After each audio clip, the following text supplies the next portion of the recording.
Magandang oras mga kababayan, mga ka-Golden Boy. Breaking news, ang Iran at US ay nagkasundo na. Ito'y follow-up na news ng ating balita kanina na ang Saudi at Qatar at iba pang mga bansa dyan sa Gulf State ay tumulong kay Trump para masolve na tong problema sa Hormuz. Kaya ito yung resulta. Kahit si Trump ngayon ay kanya nang kinumpirma na ilang araw lang mula ngayon ay magpirmahan na si Trump at kung sino man ang representative ng Iran, kung lalabas ba si Mujtaba. At ang pirmahan na lugar ay hindi sa Iran, hindi rin sa US, kundi sa isang bansa na neutral sa Europe. Kaya ito, ating pakinggan ang magandang balita, courtesy sa atin ng the UN TV. Have a signing soon, and the documents are in pretty final shape. So we'll see. Very good. Should be done. That should be done pretty quickly. They want it every bit as much as everybody else wants.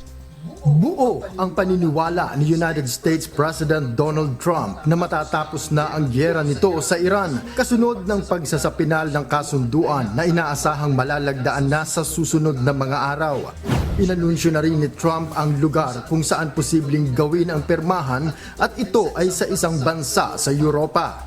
We just made a great settlement of the war with Iran, and we're going to be subject to finalization of documents. We should get done over the next few days.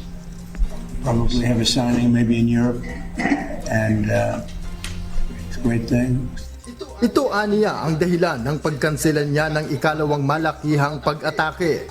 Ayon sa US leader, makatitiyak siya na hindi nauurong ang Iran sa kasunduan. Alright, sana naman ay hindi na yan uurong. Ang mahirap kasi sa Iran, si Mujtaba Khamenei ay hindi mahagilap kung saan niya nagtatago, kung nasa Russia ba.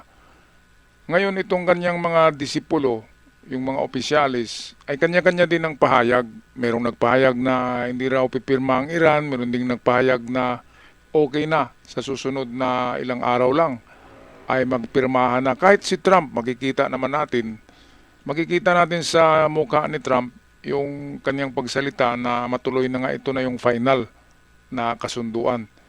Ngayon lang nagsabi si Trump ng word na final.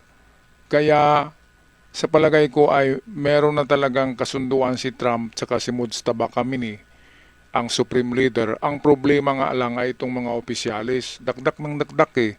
Maraming umiipal din sa Iran eh. Nagpapasikat. Lalo na yung mga parliamentary representative. Si Bagher Ghalibaf at Abbas Garachi. Mayroon pang isa sa kanilang isa pang ahensya na palaging nagsasalita ngayon na hindi raw matuloy ang peace negotiation, ang pirmahan. Tapos na ang negotiation eh. Tapos na nilatag yung mga kondisyonis.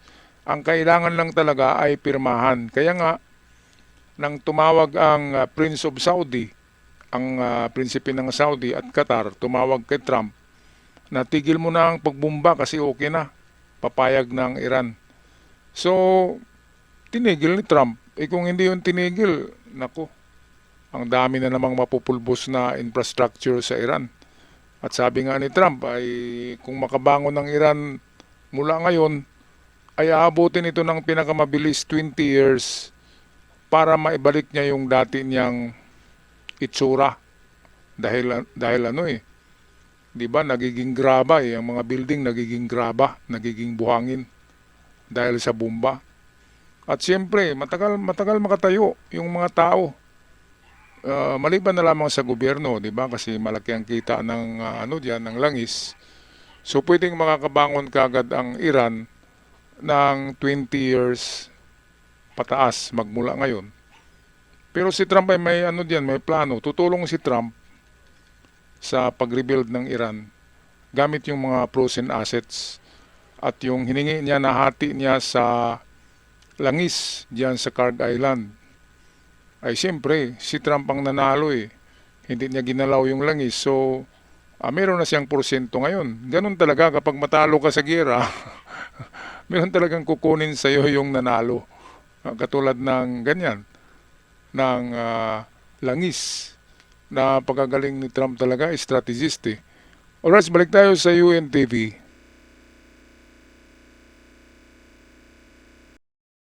Dahil nakaranas na ito ng matinding pambubomba. Giit ni Trump, hindi lang ang Amerika ang makikinabang sa kasunduan, kundi ang mga bansa sa Middle East at lalong-lalo na ang Iran. It's a great deal for the United States and for the Middle East, and I think ultimately great for Iran because they'll be able to build up their country and their country. Nangako si President Trump na oras na malagdaan ang kasunduan ay agad nilang aalisin ang US blockade sa Strait of Hormuz. Naniniwala siya na sang-ayon sa mga probisyon ang Supreme Leader ng Iran. Has the Supreme Leader approved this deal, sir? I understand the answer is yes. And when this deal is signed, is the United States going to immediately lift the blockade? Yes, that's part of the deal. Walang kumpirmasyon ang Iran sa mga pahayag ni President Trump. Sa isang panayam ng Iranian media, sinabi ni Foreign Affairs Ministry spokesman Ismail Baqei na wala itong pang konklusyon Ismail ang Baqei, Iran kaugnay ng umapapil din, kasunduan. no? Umiipal, akala mo siya yung Supreme Leader na kausap ni Trump. Walang kaalam-alam tong Ismail Baqei na ito na Baqi. Ismail Palaka, Baqi. Walang kaalam-alam yan kung anong pinag-usapan ni Mujtaba sa ni Trump. Kaya yan, nagpahayag na naman. Kaya tuloy yung mga mamamayan ng Iran ay naguguluhan eh. Kung may peace negotiation na ba? Wala pa. Di ba? Kasi kung ano man yung desisyon ng Supreme Leader nila na bading, di ba? At ayaw pa rin yung commander ng IRGC, yung general na si Bahidi, deadball na, di ba? Ano pang dahilan na magipaglaban ang Iran? Deadball na nga yung pinaka-commander-in-chief ng IRGC. Sino bang ipapalit? Wala nang pumalit. Takot na lahat, baka isusunod na naman ng Israel. Ganong kalupit ang Israel kapag tatargetin ka sa crosshair. Hindi ka tatagal, 1 buwan lang, tapos ka na eh. Kaya ito siguro ang isa sa mga dahilan kung bakit susurinder ng Iran dahil wala na nga yung kanilang commander-in-chief na si Amit Bahidi, deadball na. Kaya siguro nahimasmasan, nakita nila na wala talaga tayong kalaban-laban sa Amerika, lalo na nandiyan ang Israel. Kaya itong mga puppets dito, mga kung ano-anong mga mascots, mga puppets na nagsasalita, kung sino-sinong mga muka, no? Sino yung isa, di ba? Yung bago nagsalita ay sabi walang ganun na pirmahan. Siya pa yung nangunguna eh. Inuunahan niya yung kanyang Supreme Leader. Dapat makatikim yan sa Supreme Leader. Kasi ang pirmahan na yan, maganda yan sa Iran. Kasi nga sabi ni Trump kanina lang, tutulong ang Amerika sa pagtayo ng Iran into a much better country in terms of infrastructure. Katulad ng Dubai. Anong nangyari sa Dubai ngayon, di ba? Ang ganda-ganda na lugar, yung mga building, bagong mga disenyo, modelo. Ganyan din ang mangyayari sa Iran kapag ang magtayo niya na yung Amerika at mga American architects. Ang nagtayo ng mga gusali sa Dubai, mga American architects yan eh. Kung Chinese architects, matulad yan sa tulay natin diyan sa sa Davao na nilindol, durog kaagad, di ba? Tofu construction. Paano na lang kung China ang gagawa ng rebuilding diyan, ay naku, kawawa ang Iran. Kaya dapat nang ibigay nila yan sa Amerika. Kasi ang 50% ng frozen assets ng Iran na frozen sa Amerika ay ibabalik yan ni Trump at itutulong sa pagtayo muli ng nasisirang infrastructure na binumba niya. So, ganun ka si Trump, delikado pero mabait at madaling kausap.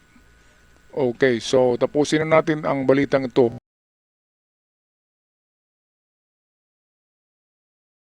Taliwas rin sa kiniklaim ni Trump ang pahayag ng ilang Iranian leaders.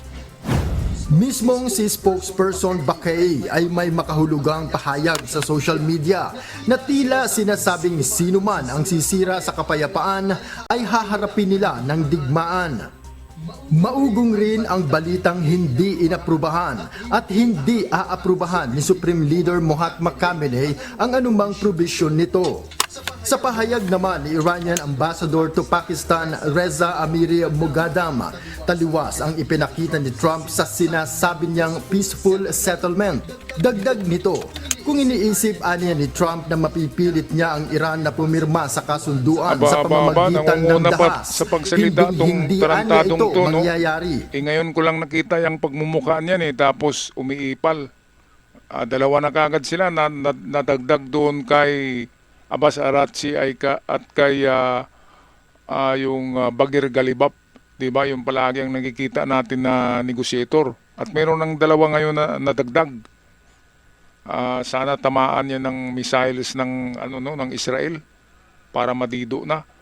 Imbis na hindi sila magsalita ng negatibo para matapos na ang gulo, ay lalong ginagatungan nila yung yung mga supporters ng IRGC na hindi daw pipirma si Mujtaba. Sabi ng reporter, Muhatba. Ngayon ko lang narinig yung pronunciation na yan. Kahit sa ang news channel, yan ay Mujtaba Kamini, hindi Muhatba. Okay, so anong power, anong rights na magsalita itong mga dalawang to na opisyalis ni Mujtaba na hindi matuloy? Kung gusto ni Mujtaba ng kapayapaan, di ba, pipirma si Mujtaba. Walang ibang pipirma diyan, si Mujtaba Kamini, kung buhay pa yun, mga kababayan. Kung wala na, yan yung mahirap.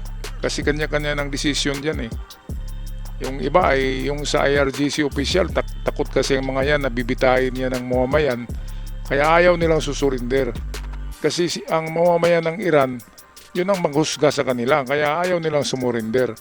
Yun ang katotohanan yan. Takot sila sumurinder kasi siguradong kulong sila sa kanilang ginagawa. Lalo na kapag ang uupo na bagong presidente ng Iran ay nilagay ni Trump at pro-American, ay siguradong kulong itong mga opisyalis ng IRGC. Alright, anong masasabi nyo dito mga kababayan? Ito na ba ang final na pagsuko ng Iran at magkaroon ng pirmahan by next week? Ay babalik na ang dating presyo ng langis. At sana ay babalik na rin ang mga dating presyo ng pangunahing bilihin dito sa Pilipinas. Paki-comment sa ating comment section anong masasabi nyo. Totoo na ba talaga to? O baka magbago na naman ang isip ng mga taga-IRGC? Ako'y magpaalam na maraming salamat sa lahat at sa mga bagong nag-subscribe. Malaking tulong na yan. Sa aking event followers, ako'y sumasaludo sa inyo. Hanggang sa muli, paalam.